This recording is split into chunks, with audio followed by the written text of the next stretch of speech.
빌립보서 1장 19절로 26절 우리 합독하겠습니다. 이것이 너희의 간구와 예수 그리스도의 성령의 도우심으로 나를 구원에 이르게 할 줄 아는 고로 나의 간절한 기대와 소망을 따라 아무 일에든지 부끄러워하지 아니하고 지금도 전과 같이 온전히 담대하여 살든지 죽든지 내 몸에서 그리스도가 존귀하게 되게 하려 하나니 이는 내게 사는 것이 그리스도니 죽는 것도 유익함이라. 그러나 만일 육신으로 사는 이것이 내 일의 열매일진데 무엇을 택해야 하는지 나는 알지 못하노라.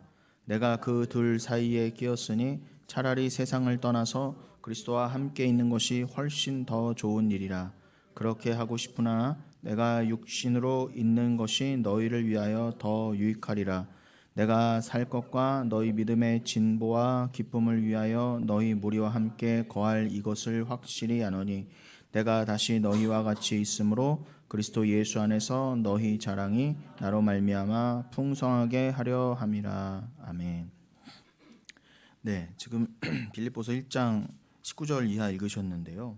지금 이 말씀이 어느 배경에서 나왔겠습니까? 우선은 우리가 지난주부터 계속 그 이율배반 역설에 대해서 얘기했잖아요. 기독교에서 말하는 진짜 역설, 그 패러독스를 잘 깨달아야 됩니다.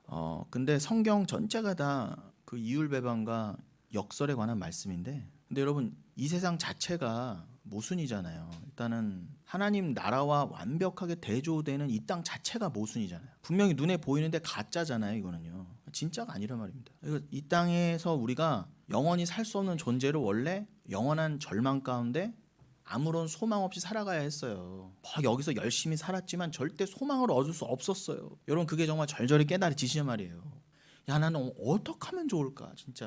야, 난 정말 구원이 꼭 필요한 존재구나. 나 예수 그리스도가 나를 위해서 오실 수밖에 없었구나. 나는 그렇게 진리를 낳아야 되는구나. 예수가 나를 위해 오심이, 곧 갓난아이로 이 땅에 오심이 나를 위한 거라면 내가 곧 예수를 낳은 거잖아요. 그러니까 여러분 꼭 진리를 이렇게 낳으셔야 돼요. 그래서 요한계시록 12장에 교회를 상징하는 여인이 예수를 상징하는 아기를 낳는 그런 상징적인 장면이 그려져 있는 것입니다. 그건 이미 영원 가운데 일어난 일이었어요. 그러니까 여러분 이러한 여러분의 자각, 진짜 자각, 어떠한 철학자도 우리의 실존에 대해서 정확히 설명해 준 사람이 없었어요. 뭐 서양 철학자만 그렇습니까? 저 공자, 맹자부터 해서 유교도 우리에게 가르쳐 준 바가 없어요. 그렇다고 도교가 가르쳐 줬습니까? 노자, 장자가 우리한테 알려줬어요? 그런 적 없어요. 그나마 여러분 맹자는 우리가 그렇게 존경해 맞았는데 그 인간도 뭐라고 했어요? 성선설이다 그랬어요. 개소리하고 같단 말입니다. 그나마 순자, 이름은 순자인데 전혀 순하지 않은 말을 남기고 갔죠. 인간은 악하다. 그거 하나는 맞아요. 인간은 절대 선할 수 없어요. 성악설이 맞습니다. 엄밀히 말하면 성경은 성악설이에요. 완벽한 불가능이에요. 그러니 우린 여기서 죽을 수밖에 없었잖아요. 예수가 아니었으면 여러분 여기서 날고 겨도 여러분 천국 가실 수 있었어요? 구원 받을 수 있었냐 말입니다. 그럼 다 떠나서 내가 뭘 했건, 내가 부자건 아니건, 내가 착하게 살았건 말건 다 떠나서 근본적인 게 해결이 안 됐는데 무슨 인간이 그렇게 대단해요. 성경은요 인간을요 아무것도 아닌 걸로 봐요. 그냥 죄인이다 그럽니다. 제가 표현을 점잖게 해서 죄인인 거죠. 죄인자도 들어가면 안 돼요 원래. 그냥 우리는 아무것도 아닌 거. 그나마 주님이 넌 존재야 해주셨으니까 너는 나로 말미암아만 행복할 수 있어. 너는 나 때문에 구원받은 건 넌 피 없으면 아무것도 아니야라고 그나마 정의를 내려주셨으니까 우리가 존재인 척 그나마 비스무리하게 된 거지. 원래 존재는 하나님 곧 예수밖에 없단 말입니다. 성령만이 존재세요. 삼위일체만이. 그러니까 우린 존재 자체가 아니었다니까. 그도 그럴 게 피조물이 무슨 존재예요. 그러니까 영원 전부터 홀로 있으신 존재는 하나님밖에 없잖아요. 그래서 전지전능 무소부지하신 분은 편지하신 분은 하나님밖에 없단 말입니다. 옴니시언트, 옴니포텐트, 그다음에 옴니프레젠트. 그게 합당하신 분은 하나님밖에 없어요. 전지전능이란 말은 하나님만 가능하시단 말입니다. 그러니까 하나님만이 다 하세요. 그리고 하나님만이 권능이 있으세요. 그리고 하나님만이 모든 우주를 초월해서 어디에나 편만히 임재하실 수 있는 거예요. 그런 분만을 존재를 할 수 있어요. 그럼 여러분은요? 전지하십니까? 그럼 전능하세요? 전능하고 전지하긴 뭘 해요. 1분 앞도 모르는데 3분 코만 막아도 죽는데 여러분이 뭐가 그렇게 대단하셔서 여기 겨우 지금 여기도 여러분 버스 타고 택시 타고 차 타고 오셨잖아요. 어디 그냥 여러분 시공간을 초월해서 휙 하고 다니실 수 있어요? 근데 여러분 이 온 우주 만물 안에 주님은 가득하세요. 에베소서도 그러잖아요. 만유는 다 예수를 위한 것이다. 만유는 예수로만 통일된다. 그러니까 만유를 지어진 것을 예수로 보지 않으면 절대 통일될 수 없어요. 그러니까 모든 물질은 예수를 위해 만들어졌대요. 이 모든 세계는 예수를 알으라고. 그러니까 예수를 모르고 여기는 사는 건요 저주예요. 그러니까 모든 것에 진리가 담겨져 있는 게 맞아요. 근데 그걸 이렇게 오직 예수, 오직 은혜로 깨닫지 못하고 어떻게 해요? 그냥 인간으로 그걸 이해하려고 그러고 인간이 신이 되려는 목적으로 이용하려고 하면 그게 다 오용되면 어떤 결과를 낳아요? 그게 다 범신론이 되는 거예요. 그게 다 세상 온갖 잡신들, 모든 세상의 우상들, 그게 다 범신론 아닙니까? 여러분, 범신론과 기독교는 한 끗 차이예요. 그건 정말 무섭습니다. 힌두교 범신론의 대두잖아요. 대가리잖아요. 힌두교는요 예수도 믿어요. 걔네도 삼신론입니다. 여러분, 브라흐마, 비누슈, 시바, 요게 성부, 성자, 성령을 패러디한 거예요. 근데 중간에 비누슈는 여러분 여러 가지 모양으로 이 땅에 화해서 내려왔대요. 여러 가지 모양으로. 그 중에 8번째인가 화해서 내려온 존재가 크리슈누, 9번째로 화해서 내려온 존재가 붓다래요. 부처. 크리슈누가 누구예요? 그리스도 아닙니까? 그래서 걔네들은, 힌두교 애들은 그리스도도 믿어요. 붓다도 믿어요. 다 믿어요. 걔네는요. 여러분, 한 끗 차이예요. 걔네들 예수 믿는다니까, 힌두교도요. 근데 힌두교도가, 간디가 천국 갔어요? 못 갔어요? 간디는 죽는 그 순간까지 성경 끼다가 읽고 갔어요. 간디는요. 근데 왜 지옥 가냐 말이에요. 그렇게 우리보다 더 성경을 많이 읽은 사람이. 성경 많이 읽어서 천국 가는 거 아닙니다. 정신 차리십시오. 여러분이 어떤 존재인지를 깨달으셔야 돼요. 난 주 앞에서 아무것도 아니구나, 좀 죄인이구나. 여러분이 자꾸 잘난 자로 드러나면 말씀 앞에 여러분은 범신론으로 간다니까요. 그건 한 끗 차이예요. 근데 그 한 끗 차이가 모든 거 갈라요. 비슷한데 범신론은 지옥인데 기독교만 천국 간다는 겁니다. 그러니 여러분, 이게 무서운 얘기인 거예요. 그래서 오늘도 저는 이렇게 쥐잡듯이 잡는 거예요. 이거 얼마 안 남았어요. 이런 얘기 할 시간도요. 지금 주님이 말씀해 주실 때 귀를 열고 들으십시오. 이 세상은 그래서 모순 그 자체예요. 그러니까 여기가 모순인 걸 알면 탄식할 수밖에 없어요.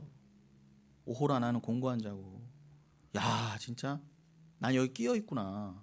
난 원래 하늘의 존재인데 왜 내려와갖고 이 고생을 하고 있나. 난 모든 걸 빨리 진리로 완성돼서 주와 하나됨의 그 소망으로 완성되고 싶다. 나 이 믿음대로 완성되고 싶다.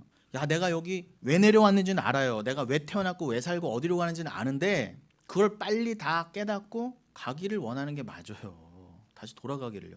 여기는 잠시 잠깐 그거 깨달으라고 보내주신 거예요.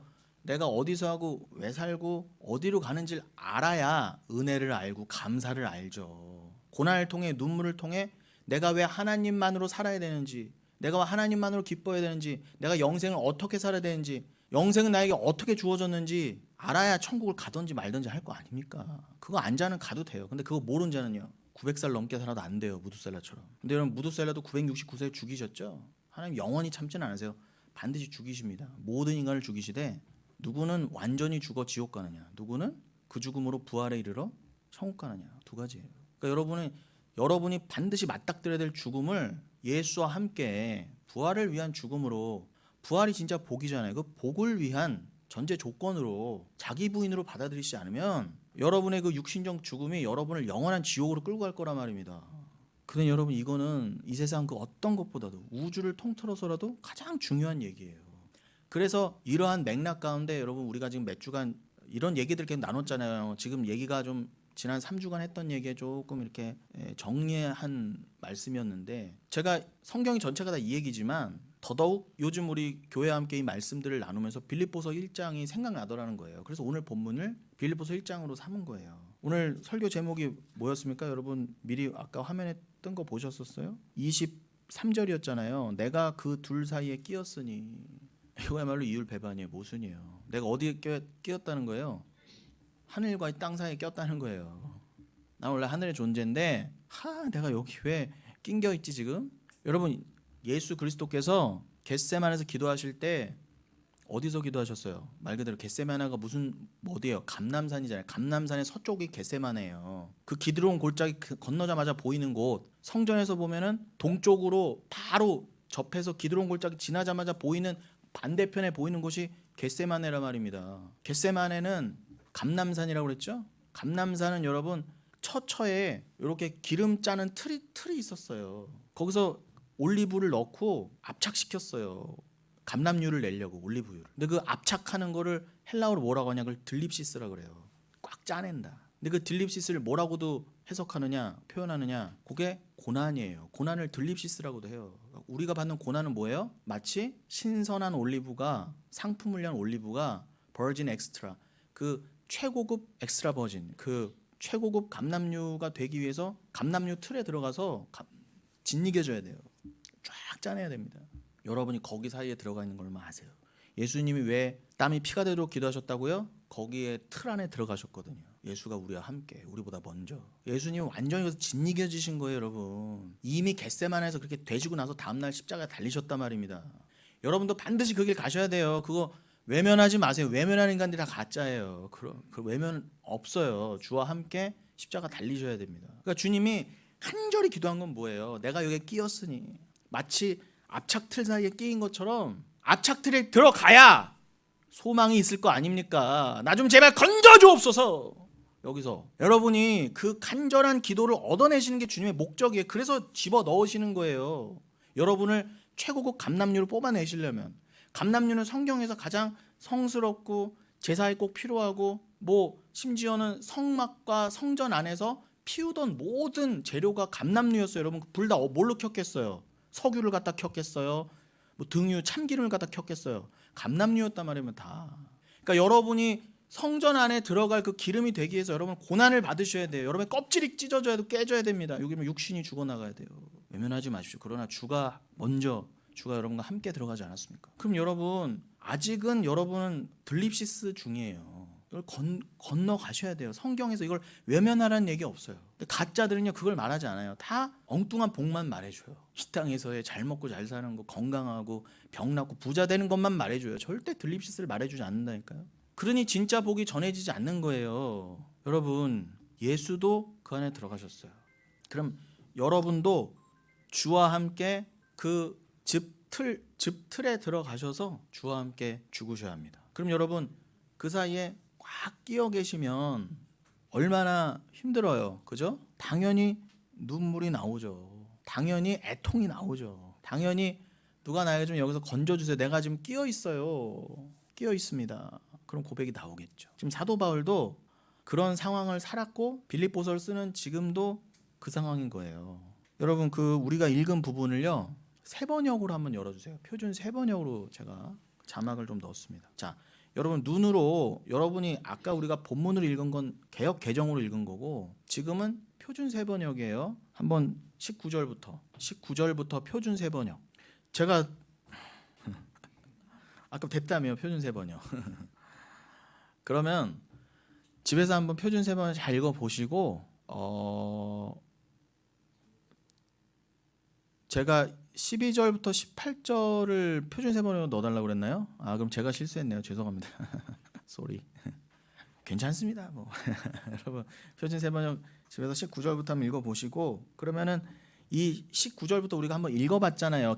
개역 개정으로. 그럼 개역 개정으로 내가 지금 끼었다. 둘 사이에 끼었다. 요 말씀을 내가 지금 들립시스 안에 있다. 요 말씀이 나오게 된 배경이 어디서부터냐? 우리 1장 12절부터는 한번 읽어보자는 거죠. 시간상 다는 못 읽어도 그 빌립보서 이제 서론이 지나가고 12절부터가 본격적인 내용인데 그 12절부터 한번 보겠습니다. 형제들아, 내가 당한 일이 도리어 복음 전파의 진전이 될 줄을 너희가 알기를 원하노라. 무슨 말입니까? 지금 어디에 있어요? 사도 바울이요. 로마 감옥인지 어딘지 하면 감옥 안에 있어요. 근데 사도가, 목사가 복음 전하다가 감옥 들어갔어요. 그랬더니 별 말이 다 있는 거예요. 별 오해와 별 소문이 다 나는 거야. 아유 얼마나 재수 없으면, 뭘 잘못했으면 그래.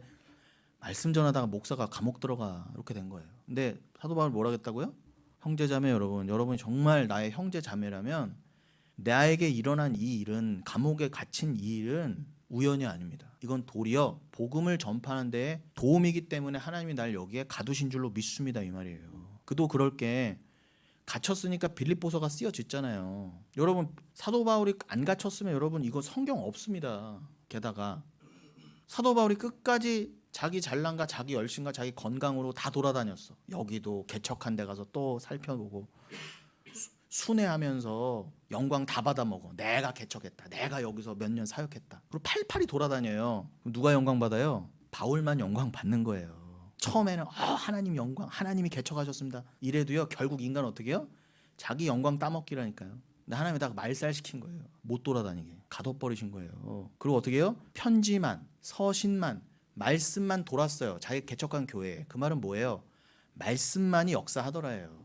교회는 말씀이 키워간다는 거예요. 사람이 하는 거 아닙니다. 그거 알려주시려고 사도 바울 육신은 꽉 가둬 놓으시고 말씀만 전하게 하신 거예요. 오늘날도 여러분, 우리 교회도 말씀으로만 성장하셔야 돼요. 여러분의 진보는 인간이 하는 게 아닙니다. 인간의 위로와 인간의 힘으로 되는 거 아니에요. 생각으로 되는 거 아니에요. 여러분, 말씀에만 집중하세요. 그러면서 지금 합력하여 선을 말하잖아요. 말 그대로 12절에. 그러면서 13절에 뭐라고 합니까? 내가 그리스도 안에서 감옥에 갇혔다는 사실이 온 친히 되어 그 밖에 모든 사람에게 알려졌습니다. 지금 이거는 또 표준 세번으로 열어준 거구나. 우리 희영이가 내가 그랬더니, 그죠? 이러므로 나의 매임이 그리스도 안에서 모든 시위대왕과 그 밖에 모든 사람에게 나타났으니, 요거를 지금 표준 세번으로 지금 이렇게 돼 있는 거예요. 내가 그리스도 안에서 감옥에 갇혔다는 사실이 온 친히 되어 그 밖에 모든 사람에게 알려졌습니다. 소문이 다 난 거야. 뭐 로마 사람들에게도, 온 마게도냐 지방, 뭐 소아시아 지방에도 다 복음이 소식이 전해진 거죠. 바울이 감옥에 갇혔단다. 14절. 형제 중 다수가 나의 매임으로 말미암아 주 안에서 신뢰함으로 겁없이 하나님의 말씀을 더욱 담대히 전하게 되었느니라. 표준 세번역 어떻게 돼 있어요? 주님 안에 있는 형제 자매 가운데에서 많은 사람이 내가 갇혀 있음으로 말미암아 더 확신을 얻어서 하나님의 말씀을 겁없이 더욱 담대하게 전하게 되었습니다. 이거는 어떤 이들이 우리 사도께서 말씀을 전하심으로 감옥에 갇히셨다. 우리도 그 말씀만 가지고 우리가 죽든지 살든지 갇히든지 안 갇히든지 주가 하실 일이다. 우리도 사도와 같이 말씀을 가지고 더 그분의 갇혀 있음을 가지고 오히려 역설적으로 그걸 은혜로 받은 거예요. 그가 갇혀 계심으로 인해 은혜를 깨달은 거예요. 사도가 갇혀 있음으로. 그래서 그거에 더 확신을 얻어 더 담대히 복음을 전하더라는 거예요. 누구는요. 근데 15절 반대의 모습도 있어요. 어떤 이들은 투기와 분쟁으로, 어떤 이들은 착한 뜻으로 그리스도를 전파하나니. 세번역으로는요, 어떤 사람들은 시기하고 다투면서 그리스도를 전하고 어떤 사람들은 좋은 뜻으로 전합니다. 14절과 같은 사람이 있는 반면에 15절에는 어떤 사람들이요? 저 사도 바울을 막 시기하고 질투하는 자들이 있었어요. 저게 무슨 사도라고. 뭐 다메섹 도상에서 예수를 만났다고 하는데 그거 누가 믿어? 그거 어떻게 믿어? 그리고 그 사람 뭐 추천장이 있어, 뭐가 있어? 시기하고 질투하는 거예요. 그냥 까고 그 사람을 인신공격하고. 그러면서 어떻게 해요? 그러면서 또 그리스도는 전한대. 사도 바울 욕을 하면서 그리스도를 전한다는 거예요. 그리고 어떤 사람들은 그 복음을 그냥 말 그대로 어떻게 해요? 윤리도덕으로 내지는 어떤 사람들은 그것을 좋은 뜻으로, 착한 뜻으로 그리스도를 전한대요. 어떤 그런 고난의 측면에서 또 사도 바울이 전한 그 하나님의 복음, 온전한 복음의 측면이라기보다는 좋은 말인데 그건 그냥 인간의 뜻으로 전하는 경우도 있더라는 거죠. 사도 바울을 욕하면서도 사역은 한다고 그러고 이런 상황들이 말도 안 되는 상황들이 있는 거예요. 그런데 16절 이들은 내가 복음을 변증하기 위해 세우심을 받은 줄 알고 사랑으로 하나 그들은 나의 매임의 괴로움을 더하게 한 줄로 생각하여 순수하지 못하게 다툼으로 그리스도를 전파하느니라. 세번역은 뭐라고 됐어요? 좋은 뜻으로 전하는 사람들은 내가 복음을 변호하기 위하여 세우심을 받았다는 것을 알고서 사랑으로 그리스도를 전하지만 시기하고 다투면서 하는 사람들은 경쟁심으로 곧 불순한 동기에서 그리스도를 전합니다. 그들은 나의 감옥 생활에 괴로움을 더하게 하려는 생각을 품고 있습니다. 자, 이게 대조적이라는 거죠. 제가 그 15절을 조금 잘못 이해를 했는데 제가 좀 착각을 했어요. 죄송합니다. 15절에 다시 돌아가면 어떤 이들은 투기와 분쟁으로, 사도 바울에 대한 투기와 분쟁으로 사역을 하는데 어떤 이들은 어떻게 해요? 사도 바울을 사랑하는 마음으로 한다는 거예요. 그러면서 16절로 넘어갑니다. 그렇게 사도 바울을 호의적으로 생각하는 사람들은 사도 바울의 모든 상황들이 복음을 위하는 것이라는 것을 알고 사랑으로 그리스도를 전하지만 시기하고 질투하는 사람들은요, 사도 바울과 다투면서도 그걸 경쟁심으로 한다는 거예요. 누구 교회가 더 크냐, 사람이 너 얼마나 더 모였느냐, 헌금이 더 나왔느냐, 이러한 불순한 동기에서 그리스도를 전한대요. 불순한 동기에서도 교회를 하도록 하나님 허락하셨다는 거예요. 그들은 어떻게 해요? 야, 저 인간은 저렇게 갇혀있지만 우리는 이렇게 밖에서 부흥시키면서 사역 잘하고 있다. 그 소식을 듣는 사도 바울이 감옥에서 얼마나 마음이 괴로웠겠습니까? 그 속이 속이었겠어요. 그런데 이러한 사항들을 다 목도하면서도 18절에 뭐라고 하냐 사도 바울이요? 그러면 무엇이냐? 거칠애로 하나 참으로 하나 무슨 방도로 하든지 전파되는 것은 그리스도니 이로써 나는 기뻐하고 또한 기뻐하리라. 세 번역 어떻게 했습니까? 그렇지만 어떻습니까? 거짓된 마음으로 하든지 참된 마음으로 하든지 어떤 식으로 하든지 결국 그리스도가 전해지는 것입니다. 나는 그것을 기뻐합니다. 앞으로도 또한 기뻐할 것입니다. 여러분, 그 사도 바울에게 시기와 질투라는 사람들 복음 자체가 맞다는 게 아니라 하나님은 그걸 허락하신 이유가 뭐예요? 합력해서 보세요. 우리도 여러분 이전에 다녔던 교회들이 엉터리 교회들이 많았잖아요. 근데 우리가 다 그 교회에서 그나마 먼저 신앙생활을 하다가 또 참된 말씀을 받기도 하는 것이고요. 그런데 그 모든 것은 우리가 그냥 무조건 좋은 거다 나쁜 거다 말하기 전에 하나님이 허락하시면 뭐예요? 결국 진정한 말씀이 그리스도가 전해지게 하시기 위해서 허락하셨던 모든 상황들이라는 거예요. 심지어는 그 전에 어떤 인간들이 사도 바울 그 말씀을 질투하고 막 안 입고 하는 인간들도 교회를 하게 하시며, 근데 거기서도 남은 자가 있고 그러한 상황이 먼저 허락된 가운데에서 여러분 진짜 말씀을 듣고 거기서 나오게 되면 어떤 마음이 들어요? 야, 내가 알고 있던 말씀 이게 잘못된 거였구나. 내가 진짜 복음을 잘 알았어야만 하는구나. 감사가 더 커지지 않겠습니까? 그러면 결국 전해지는 건 뭐예요? 영광 받으시는 분 그리스도밖에 없잖아요. 그리고 원래 사도 바울의 결을 따라 그런 극소수지만 담대하게 사도 바울이 갇혀 있음에도 그것을 처음부터 잘 역설의 은혜로 깨달아서 전하는 자들을 통해서 참복음이 전해지는 건 당연한 것이고요. 근데 가짜 교회들, 가짜를 통해서 하나님이 그 가라지를 통해서 어떻게 해요? 결국은 합력하여서 하나님이 이루실 바를 이룬다는 거예요. 그리스도가 전해지게 하시고 또 어떻게 해요? 진짜 교회가 가짜 교회들로 인해서 더 정금과 같이 되게 하시고 더 신앙의 진보를 이루게 하시고 가짜 교회 가라지들도 다 알곡을 위한 것이다 그러시잖아요. 그러니까 사도 바울이 그걸 깨닫고 기뻐했다는 거예요. 감옥 안에 있는 주제에 뭐가 그렇게 기뻐요? 힘들지만 근원적인 기쁨을 알았다예요. 감정적인 기쁨이 아닙니다. 이거 그냥 메시입니다. 나 기쁩니다. 기뻐하라, 기뻐하라, 메시. 그래갖고 그냥 마인드 컨트롤이 아니에요. 악지로 하는 게 아니라니까요. 삶은 너무 힘들어요. 감옥에 갇힌 삶이 얼마나 곤고합니까? 그런데 주님은 그 상황에서 나오는 기쁨이 진짜라는 것을 알리시기 위해서 사도 바울을 갇히게 하신 거라니까요. 그럼 그 사도 바울은 지금 복음으로만 기뻐할 수 있는 거잖아요. 하박국 고백처럼 욥처럼 말씀으로만 기뻐할 수 있는 거잖아요. 지금 그 기쁨을 전하고 있으니 여러분도 그 기쁨을 받으라는 거예요. 여러분도 기쁨을 받을 수 있다야 받으셔야만 하고, 이건 사도 바울만의 얘기가 아니잖아요. 각자의 정도의 차이지만 우리 다 갇혀 있지 않습니까? 이미 이 땅에 성도가 내려와 있는 것 자체가 갇혀 있는 거예요, 여러분.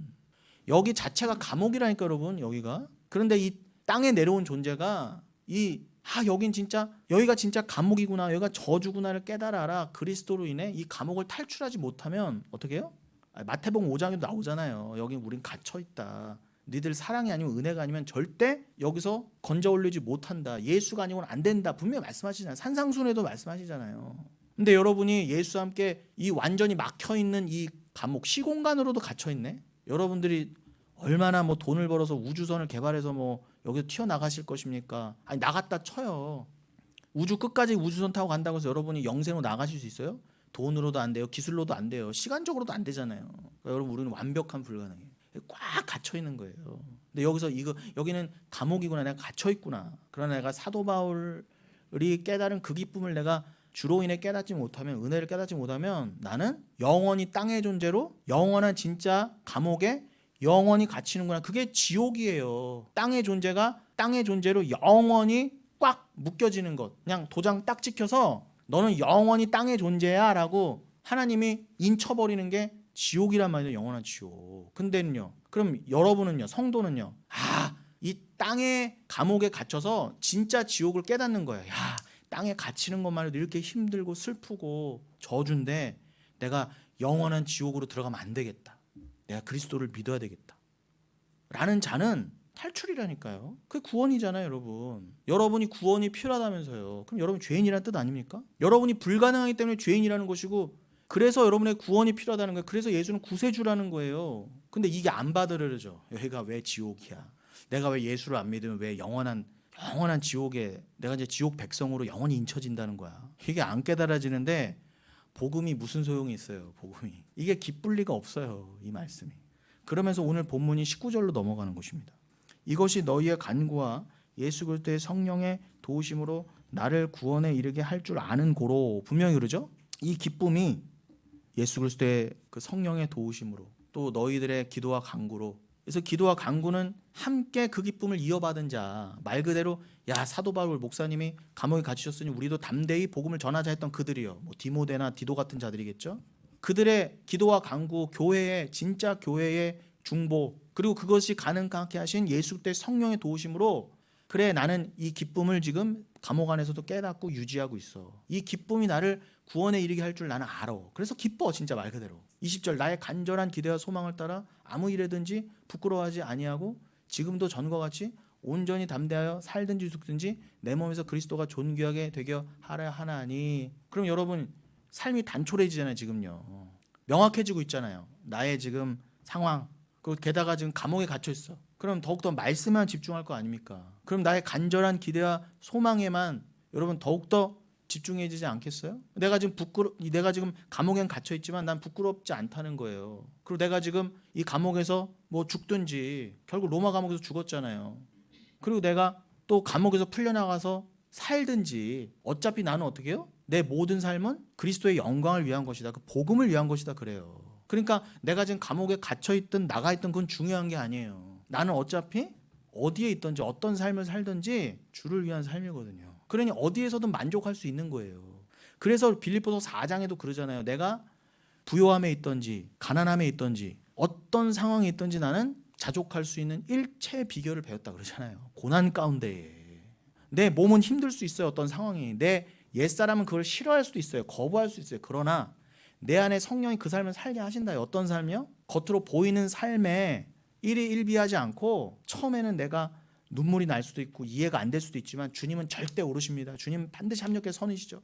나를 이렇게 가두신 분도 하나님이시고 분명히 이유가 있어요. 나에게 병을 주시고 나에게 어려움을 주시는 주님 분명히 이유가 있을 줄 믿습니다. 내가 이 병으로 죽어도 괜찮고 내가 이 병으로도 주를 드러내고 죽어서 빨리 천국 가도 그게 더 좋은데 살려주시면 여러분 암에서 나았다고 여러분이 막 사실 거예요? 아닌 거잖아요. 살든지 죽든지 어차피 여러분 그리스도 거예요. 그런데 21절 넘어가겠지만 사도 바울의 소망은 뭐예요? 차라리 난 지금 빨리 가고 싶다 해요. 여러분 가고 싶다.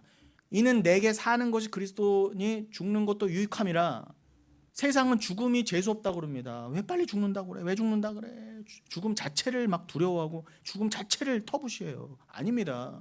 여러분은 죽음과 친해지셔야 돼요. 그래서 날마다 죽노라 아닙니까? 여러분 죽음과 친해지셔야 여러분의 진짜 죽음, 자기 부인이 여러분의 것이 되지 않겠어요? 그러니 여러분 이 사도 바울 입장에서는 죽는 것도 주를 위한 것이고 사는 것도 주를 위한 것이고 이건 다 하나님께서 행하실 일이고 나는 성도기 때문에 난 이미 주와 함께 믿음으로 사랑으로 묶여있기 때문에 내가 이 땅에서 좀 더 살든지 죽든지 그것은 무조건 선이야. 그건 무조건 하나님의 영광과 복음을 위한 것이야. 그러니까 난 상관없어. 그러니 22절이 나오는 거예요. 만일 육신으로 사는 이것이 내일의 열매일진데 무엇을 택해야 하는지 나는 알지 못하노라. 그러니까 판단을 유보한 거잖아요. 지금 인간적으로는 막 감옥에서 나가고 싶고 인간적으로는 빨리 뭐에서 해방되고 싶고 인간적으로는 빨리 감옥에서 나가고 싶은데 그렇다 할지라도 나는 뭐예요? 이미 다 죽게 맡겼다 해요. 나는 알지 못하노라. 내가 감옥에 갇혀 있는 것도 병에 걸린 것도 연약한 것도 다 주를 위한 것이라면 나는 감내하겠다 해요. 그래서 23절에 내가 그들 사이에 끼었으니 이게 오늘 설교 제목이라고 했잖아요. 내가 그들 사이에 끼었으니 내가 삶과 죽음 사이에 꼈다. 더 정확히는 어떻게 해요? 나의 존재는 이미 천국인데 난 빨리 천국에 주와 연합되는 게 맞아요. 그게 소원이에요. 근데 내가 왜 여기 아직 낑겨 있다는 식으로 이 지금 땅에서 묶여 있는 거예요. 지금요. 육신이 아직 나를 묶고 이렇게 잡고 있네. 내가 하늘과 땅 사이에 지금 딱 끼어 있다는 거예요. 그러니 어떻게 이율 배반이 안 터져 나와요. 오호라 나는 공고한 자라는 게 어떻게 안 터져 나와요. 그래서 뭐라 그래? 차라리 세상을 떠나서 그리스도와 함께 있는 것이 훨씬 더 좋은 일이라. 이게 더 좋은 거예요. 원래 이게 진짜 좋은 거예요. 여러분 얼른 그리스도와 함께 영원히 거하는 게 그렇게 하고 싶으나 왜 남겨두셨다고요? 여러분을 위해 교회를 위해, 복음을 위해 여러분도 그렇게 쓰임받기 위해 아직 살아계시는 거란 말입니다. 27절.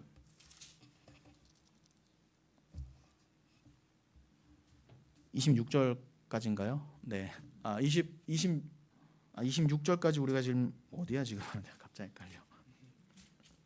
1장 지금 23절까지 읽었죠? 23절까지 읽었으면 24절. 내가 육신으로 있는 것이 너희를 위하여 더 유익하리라. 그죠? 내가 주와 함께 지금 천국에 있는 것이 더 좋은 것이지만, 그러나 내가 지금 아직 육신으로 이 땅에 남아 있는 것은 뭐 때문이라고요? 교회를 위함이다. 너희에게 더 유익이, 아직 교회가 나의 이 땅에서 삶을 필요로 하기 때문에 내가 아직 이 땅에 남아 있다, 이 뜻입니다. 25절. 내가 살 것과 너희 믿음의 진보와 기쁨을 위하여 너희 무리와 함께 거할 이것을 확실히 아노니. 지금 사도 바울은 이 땅에 왜 남아 있다고요? 빨리 천국 가고 싶은데 왜 남아 있다고요? 다른 이유 없어요. 자기만의 삶의 이유, 더 뭐 잘 먹고 잘 살기 위해서, 내가 아직 못 이룬 꿈이 있어서, 내가 아직 남들에게 더 자랑하고 내가 이루고 싶은 삶이 있어서 지금 남아 있다는 게 아닌 거예요. 정반대예요. 내가 지금 사는 것은 오직 너희의 믿음의 진보와 너희의 기쁨의 깨달음, 아직은 하나님이 건지셔야 될 자들에게 복음을 전하게 하시기 위해서 나를 아직 너희 무리와 교회와 함께 남겨두셨다는 걸 내가 확실히 안다. 이게 주의 종의 자기 정체성이 돼야 돼요.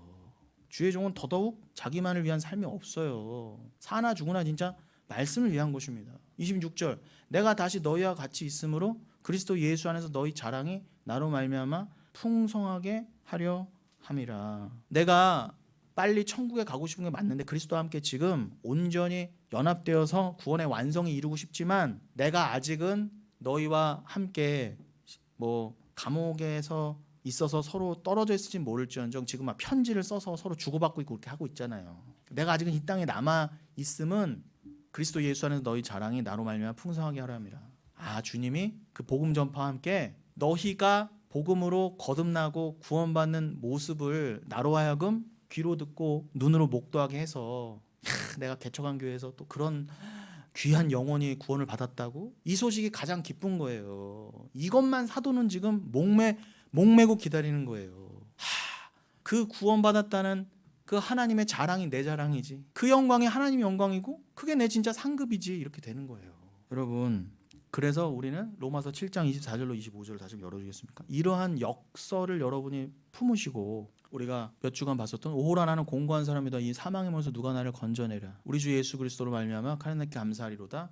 그런즉 내 자신이 마음으로는 하나님의 법을, 육신으로는 죄의 법을 섬기노라. 육신으로는 사도 바울이 갇혀있는 중에도 굉장히 힘들었을 거예요. 내가 왜 갇혀있나, 그 불평 안 들었겠어요? 사도 바울이? 사도 바울이 성인입니까? 나는 괜찮다, 그렇지 않아요. 얼마나 힘들었을 거예요. 그 오해, 그 침뱉음, 그 손가락질, 자존심 상하고요. 그 당시 감옥이 감옥 같았겠어요? 누가 뭐 제대로 사식을 넣어줘요? 누가 뭐 제대로 면회를 와줘요? 뭐 말도 안 되는 인간들하고 같이 그 고생을 했을 거 아닙니까? 거기서 그 흉악범들하고 같이요, 인생 말종들하고. 근데 주님이 분명히 거기서도, 그 감옥 안에서도 분명히 사도 바울을 통해서 누군가는 그 인간 쓰레기들 중에서도 복음을 전하게 하셨을 거란 말입니다. 그걸 위해서라도 사도 바울은 거기 들어갔어야 해요. 그러니까 여러분, 여러분의 인생은 여러분께 아니에요. 제발 포기하십시오. 그런데 기가 막힌 건 뭐라고요? 나는 아직도 죄의 법을 섬겨야 돼. 육신은 난 그런 삶이 싫어요. 근데 내 삶이 어떻게 끌려간다고요? 이 사망의 몸, 내 옛사람이 사망의 몸으로 보이게 하시면서 나를 이미 내가 이렇게 너무 싫어하는 이 사망의 몸에서, 옛사람에서 하나님이 나를 끊어내시고 말씀으로 나를 건지셨구나가 너무 감사하게 만드신다는 거예요. 이 땅을 죄의 법을 섬기며 사는 중에도 어떻게 해요? 수시로 성령의 도우심으로 오늘도 세상이 좋고, 오늘도 세상 가치관으로 내가 기뻤다가 싫었다가, 누가 좀 칭찬해주면 좋았다가, 내가 좀 뭐 좀 가졌으면 좋았다가, 아니면 싫었다가, 뭐 하나님 왜 이러세요? 막 하나님 따지고 막 하나님한테 원망불평했다가, 성령의 도우심을 어떻게, 말씀이 딱, 그렇지, 내 안에 말씀이 있었지, 그 내 안에 원래부터 계신 말씀이 어떻게 해요? 쫙 나를 죄인으로 비추면, 아이고 내가 또 세상과 짝하고 또 세상 가치관 때문에 내가 넘어지고 유혹받고, 난 어떻게 이렇게, 이거 뭐 본능이네, 죄가 뭐 안 되네. 여러분, 인간에겐 도파민 나온대잖아요. 인간에게 도파민 나온 것 자체가 인간이 불가능이라는 거예요. 인간은 도파민에 다 중독돼 있어요, 여러분. 인간이 아무리 이성이 있고 의지가 있는 것 같지만 인간은 쾌락과 도파민에 다 중독돼 있단 말입니다. 거기에 다 누가 시키지 않아도 더 도파민이 나오는 걸로 더 말초적인 어떤 쾌락과 내 만족이 있는 것으로 가게 돼 있어요. 막 보이는 거에 끌리고요. 내가 지금 막 즐겁고 쾌락 이게 좋아요. 편한 게 좋고요. 이건 누가 시키지 않아도 자연스럽게 간다니까요. 그럼 그걸 보면서도 여러분, 야 나는 안 되는구나. 술 담배 하나도 도파민 하나도 안 되는데 내가 무슨 죄를 이겨. 깨달으십시오. 허락하심이에요. 여러분을 제발 보시라고. 여러분 얼마나 불가능한 가운데 구원을 받으셨는가. 그런 중에 어떻게 해요? 가끔이지만 어떨 때는 일주일에 딱 한 번이면 영혼교회 나왔을 때 딱 한 번이지만 야, 내 옛사람이 막 보여요. 이건 내가 좋아할 모습이 아니라 끊어냈어야 할 모습이네. 근데도 어떻게 나는 계속 세상에 짝하려고 하냐? 난 공고한 사람이로다. 역설이 이율 배반이 터져 나와야죠. 여러분에게서. 그럼 내가 하는 일이 아니네. 그래서 성령을 의지하자. 그래서 성령을 주님이 주실 수밖에 없었다. 그래서 로마서 8장으로 넘어간다 그랬잖아요. 이게 로마서 7장 마지막이에요. 로마서 8장 1, 2절이 뭐예요? 그 사망의 법에서 나를 건지신 생명의 성령의 법. 이 율법으로는, 죽은 법으로는 여러분, 나는 죄인으로밖에 드러나지 않아요. 그건 사망의 법이라니까요. 근데 로마서 8장으로 넘어가면서 나를 살리는 생명의 성령의 법, 그건 사랑의 법이라 그러잖아요. 그래서 로마서 내내, 서신서 내내 뭐라고요? 예수님은 당연하시고요. 율법의 완성은 사랑이라 하신 거예요. 너희는 사랑으로만 율법의 정죄를 극복할 수 있어. 너희는 은혜로만. 나는 안 되는데 도파민 하나도 해결할 수 없는 나는 그런 죄인인데 예수의 피가 부어져서 나는 그 은혜로 천국 갔구나를 여러분이 제발 여러분의 연약한 가운데 드러내시란 말이에요. 여러분의 죄가 격발될수록 여러분의 죄를 덮으신 은혜를 찬송하시란 말이에요. 그래서 여러분을 지금 이 상황, 이 수준에 지금 머무르게 하시는 거예요. 믿으십시오. 거기 계셔야 돼요, 여러분. 어디 함부로 옮기시려면 안 돼요. 옮기시더라도 주님이 옮기실 때가 있단 말입니다. 그러니 여러분, 이게 얼마나 이 믿음이 우리에게 들어오면요, 이건 너무너무 감사한 거예요. 여러분, 사도 바울이 지금 감옥에 있으면서 이 기쁨과 이 믿음을요, 누구랑 바꾸고 싶었겠어요? 네가 지금 예수를 부정하고 고린도전서 12장 3절 내 안에 성령이 있으면 예수를 저주할 자라 할 수도 없지만 네가 지금 배교하고 나 이런 믿음 거부하고 이런 믿음 부정할래요 하면 내가 감옥에서 꺼내줄게. 내가 너 부자 만들어줄게. 내가 너 되고 싶은데 해줄게 라고 사도 바울이 얼마나 많은 유혹이 있고 속으로 얼마나 많은 갈등이 있었겠어요. 그런데 결국은 뭐예요? 믿음이 이기더라는 거 아닙니까? 믿음의 권능이에요. 그러니까 여러분을 꽉 어디에 담아두시고 여러분의 그 연약한 상황에 두신 건 뭐예요? 하나님이 자신 있다는 거예요. 저 인간은 내가 건진다는 거예요. 내 믿음이. 그러니까 그 믿음만을 구하시고 소중히 여기세요. 그 믿음을 안 자는 유혹이 있다. 너 지금 그 부정하면은 내가 감옥에서 꺼내줄게. 내가 너 이러면 내가 여기서 이렇게 로또라도 맡겨줄게. 이렇다 하더라도요, 절대 거래 안 해요. 그렇게 여러분 믿음의 권능을 드러내시란 말입니다. 내가 하는 거 아니에요. 내 안에 믿음이 나는 하나도 안 잘났는데 아닙니다. 오직 하나님이 저는 하나님을 기뻐할 거예요. 나 다 잃어도 괜찮아요. 심지어 복구 안 돼도 괜찮아. 회복 안 돼도 괜찮아. 내 믿음만큼은 남아있다면 하나님 내 믿음만큼은 지켜주시고 이 믿음만큼은 내 안에 계속 남아있을 수만 있다면 나는 다른 거 다 잃어도 괜찮아. 다 끊어져 나가도 괜찮아. 관계 끊어지고 뭐 다 잃어도 괜찮아. 외로워도 괜찮아. 여러분 제발 그 길로 가고 계시냐 말이에요. 그게 복음의 위대함입니다. 그게 믿음의 권능이에요. 기독교는 여러분에게 여러분 소원 이루어줘서 하나님이 다 이거 다 이루어주셨습니다로 영광 받으시지 않아요. 그건 세상 잡교도 다 하는 거예요. 세상 무당도 다 소원 빌어주잖아요. 그게 아니라 나는 이 믿음이 너무 소중한 걸 알았어. 이 사랑이. 그래서 절대 포기할 수 없다는 걸 알아버렸어. 그래서 낑겨 있게 되는 거예요. 그래서 다윗도 시편 51편에서 뭐라고 했다고요? 좀 다 날아가게 생겼어요. 밧세바하고 가늠하고 그 남편까지 죽여버리는 게 다 드러났단 말이에요. 그거밖에 안 돼요. 인간은요. 그 수준에 거기 왕이 돼봐야 돈 벌어봐야 그 수준이라니까. 인간은요. 자기 쾌락을 위해 쓰고 자기 쾌락을 위해 시간 쓰고 돈 쓴단 말입니다. 인간은요. 결국은요. 많이 벌어봐야 결국은. 그런데 그 상황에서 다 날아가게 생겼어요. 왕이잖아요. 그 명예, 그 권력, 그 모아놓은 돈, 관계 다 끊어져 가는 게 지금 다 끊어져 갔어. 근데 거기서 뭐라고 했다? 시편 51편? 다 가져가셔도 괜찮아요. 다 잃어도 괜찮아요. 그런데 주님이 그러실 리는 없지만 우리가 믿는 기독교는 그러실 리는 없지만 표현해 본 거예요. 혹여 주님이 나의 성령을 꺼내 가신다면은 그럴 수는 없지만 그건 언약이 위반되는 거예요. 그럴 수는 없지만 여러분 생각해 보세요. 내가 믿음을 가져가는 대신에 돈, 명예 다 내가 그대로 줄게 아니면 더 줄게를 선택하시겠어요? 아니면 그런 거 없어져도 괜찮아요. 나에게 성신만큼은, 성령만큼은 거두어가지 마세요. 여러분 선택하라고 하시면 할 수 있다. 할 수 있는 자 없다예요. 할 수 있다고 말하는 인간부터 가짜예요. 안 됩니다. 우린 절대로. 결국 어떻게 해요? 주가 만들어 주셔야 돼요. 주가 하실 일이에요.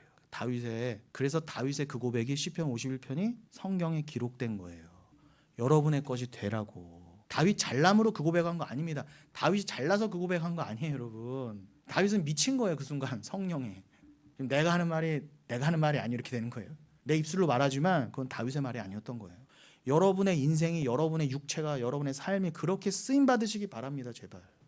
그러니 여러분 이 사도 바울이 감옥에서 더더욱 오호라나는 공고한 자로다가 튀어나왔겠죠. 그럼 여러분도 여기가 감옥이라면서요. 이 땅 자체가 아주 적극적인 감옥은 아니어도 여기 자체가 감옥이고 모순이라고 한다면 여러분들도 오호라 나는 공고한 사람이로다. 로마서 7장 24절로 25절이 나와야 됩니다. 그래서 여러분들을 가두시는 거예요. 여러분들 마음대로 못 살게 하시는 거예요. 여러분 좀 말씀을 마무리해가 보겠습니다. 이 사망의 몸, 여러분 이 로마서 7장 24절에서 사망의 몸은 1차적으로 형벌로서 나에게 묶여진 몸이라 그랬죠. 내가 누군가를 죽였다고 한다면 나에게 묶여있는 그 몸, 너의 죄를 알아라 하고 깨달아 주신 거예요. 근데 이것이 가리키는 영적인 의미가 뭐라고요? 결국 내 옛사람과 함께 내가 죽인 예수도 또 묶여있는 거예요, 나에게. 그럼 여러분 내가 죽인 그 예수와 화평하지 않으면 여러분 나에게 묶여있는 그 예수는 어떻게 해요? 여러분에게 저주가 되는 거예요. 오히려 여러분 말씀이 여러분이 저주가 된다니까. 그도 그럴 게 예수라는 말씀을 로고스를 레마로 그리스도로 깨닫지 못하면 그냥 율법 조문으로 해라 하지 마라. 그냥 윤리 도덕의 말씀으로 내 주체의 행함의 글로 로고스를 받아버리면 그게 저주가 돼서 여러분이 그 로고스가 여러분을 지옥으로 끌고 간다니까요. 그럼 그걸 태어나지만 아니 태어나면 못하는 거예요. 그냥 말씀 모르는 게 차라리 나아. 평생을 말씀을 알고도 결국 그 예수 때문에 지옥 가는 겁니다. 그도 그럴 게 요한복음 16장에 그러잖아. 예수를 안 믿는 게 죄라면서요. 그럼 여러분이 죄로 인해 지옥 간다는 건 뭐예요? 예수를 안 믿었다는 뜻 아닙니까? 나는 평생 교회 다녔는데요. 아니라니까요. 내가 예수를 찔러 죽인 자구나라고 하는 애통함과 함께 그 스가랴서 12장에도 나왔다고 몇 번 말했잖아요. 스가랴서 12장 우리 몇 번 나눴죠? 스가랴서 12장에서 예언하시잖아요. 하나님이 내가 말세에 내가 영을 줄 거야. 성령을 부을 거야. 그러면 성령을 받은 자는 어떠한 모습이 나온다고 그래요? 내가 하나님의 장자를 죽였구나라는 애통함이 나오게 하신다고 그랬잖아요. 그 애통함이 복이야. 그게 산상수훈에 애통하는 자는 복이 있다 그 뜻이에요. 그러니까 여러분 정말 복이 있는 자, 여러분 저 복이 뭐예요? 구원받은 자, 진짜 복받은 자가 되었다는 증거는 뭐냐? 여러분이 영을 받아 내가 예수를 찔러 죽였습니다라는 애통함이 나와야 돼요. 성령은 그걸 위해 주신 거예요. 랄랄라 뚜뚜뚜하라고 주신 게 아니라. 그럼 여러분 내가 그 예수를 죽였군요.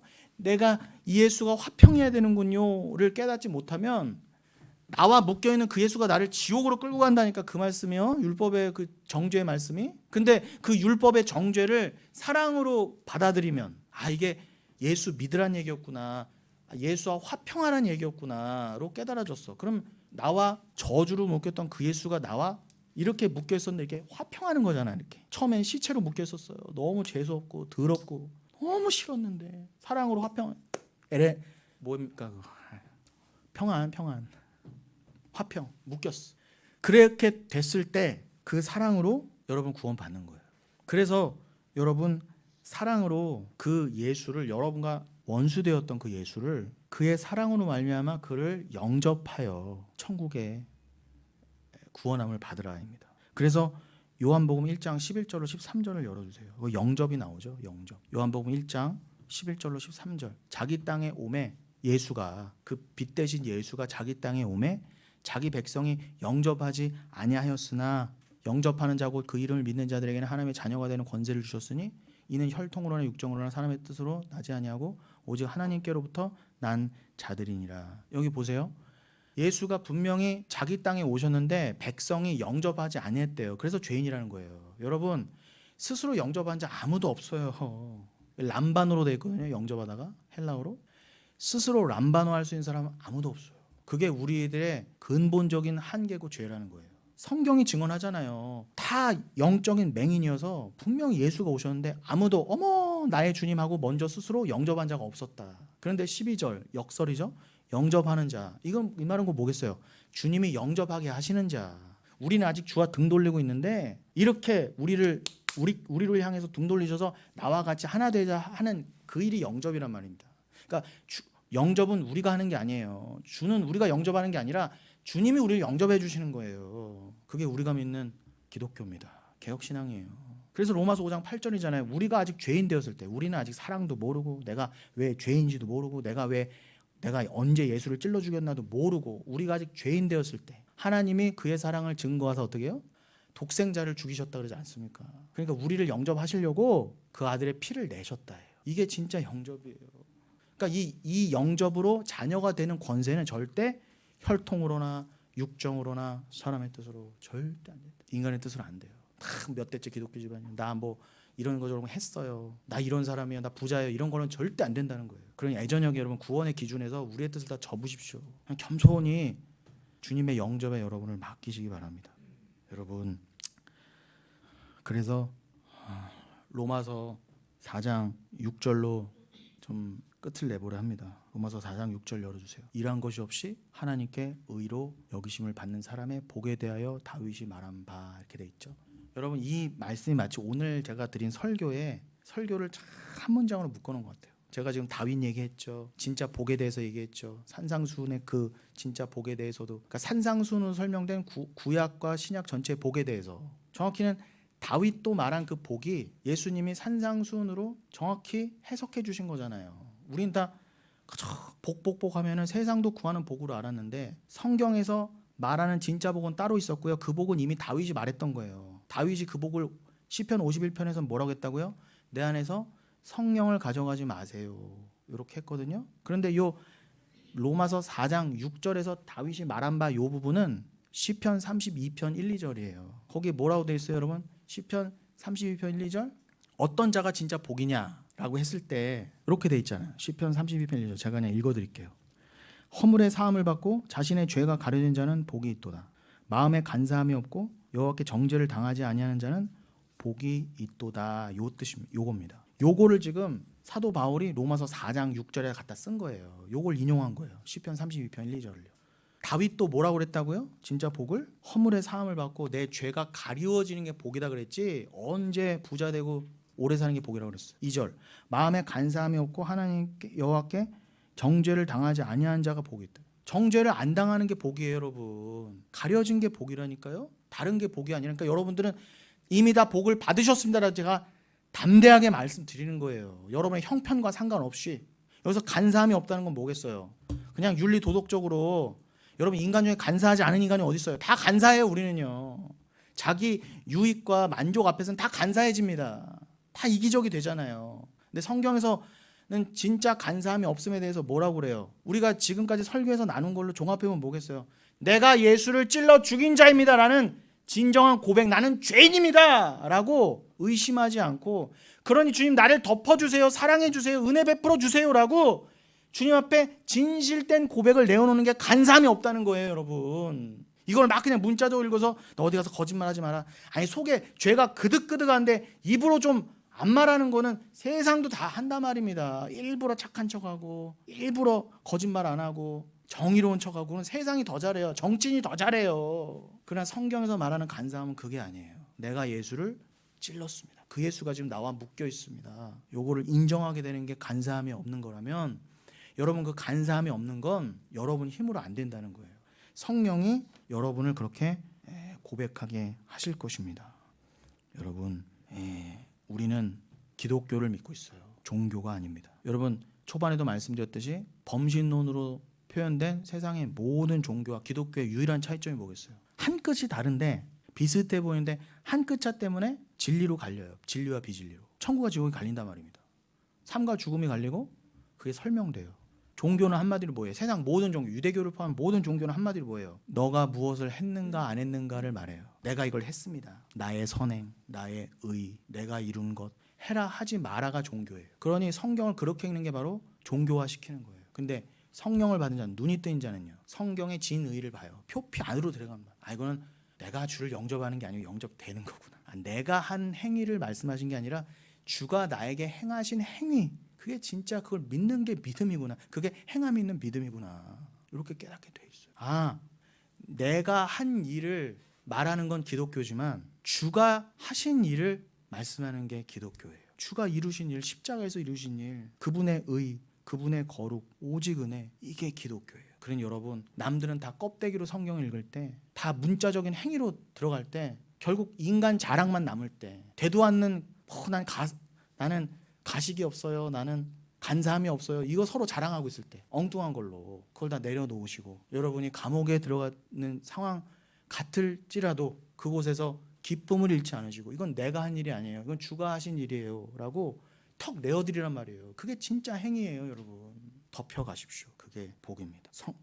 세상 종교는 해라 하지 마라로 말하지만 기독교만큼은, 개혁신앙만큼은 이루었다를 말씀하세요. 요한복음 19장 30절이죠. 테텔레스타이, 내가 다 이루었다. 주가 다 십자가에서 이루신 일을 말씀하는 게 기독교이고, 네가 스스로 주체가 되어 내가 하냐 하지 않느냐, do or do not이냐, 그게 세상 종교라면 여러분은 done이에요. have done, 이루어졌다, 덮였다, 다 주님이 십자가에서 이루셨다. 이 말씀을 오늘로 꼭 붙잡으시고, 진정한 복을 받은 자로서 보혈을 의지하시고 드러내심으로 그 진정 복 받은 자임을 늘 기뻐하시는, 그러므로 주님과 합일되어가는 그 순간을 기쁨으로 소망하시는 저와 여러분 되시기를 예수님의 이름으로 축원드리겠습니다.